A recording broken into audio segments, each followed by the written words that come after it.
At 31, I learned that Lena is short for Magdalene. One of those enigmas of biblical lore, whore found in religion. I've often questioned her motives, this love of Jesus Christ, to this holy supplication to the Son of Man. And I think about Lena, my grandmother. Great big woman, skin of ashy obsidian, hair whitened with the burden of conviction. And I wonder about this business of weeping and foot washing.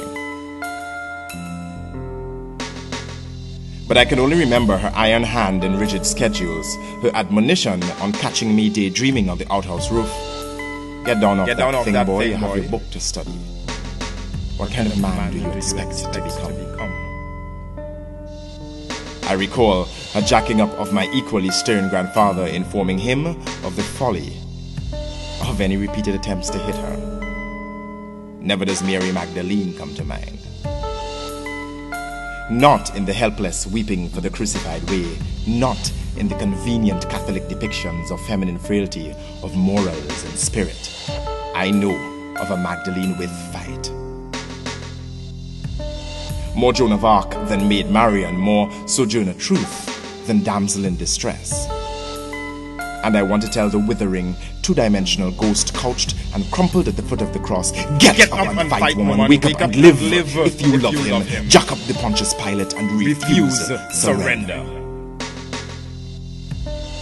At 3, I was beaten for disrespect of my grandfather. At 8, because I was satisfied with only a 75 in math. Because she knew, having fought battles based purely on conviction, that she was preparing a man for the holiest of crucifixions. There would be no washing of feet here, no flimsy eruption of tears.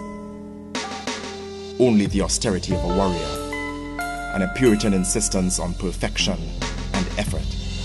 The creases through her aged jowls a softening only when she thought I needed to eat to get strong. Son, you look thin. You look thin. Come and get some food. Eat something. A name orients one to his universe, the Lakotas believed. So a change in name meant a chance for improvement in the lot of the child who was not doing well. So having learned the root of my grandmother's name, I cannot summon the sympathy for Mary Magdalene. Cannot help her weep tears of distress. Only wish I could retroactivate a name change for her. Show her my grandmother dragging 30-pound sacks of coffee, her swollen leg behind her, and rising from her deathbed to fight her daughter's battles. One day, if I am worthy of her expectations, I will become a man worth crucifying. And all her beatings, her lessons, her puritanism and superhuman strength will have taught me that surrender is not an option. On that day, I expect to see, standing at the foot of whatever urban cross they fashion, all 5'10" of Lena, pointing one huge, gnarled finger at me. The shining authority of her eyes coming from the black forest of her flesh, the white electricity of her hair, lips trembling in rage. Get down off that thing, boy, and fight!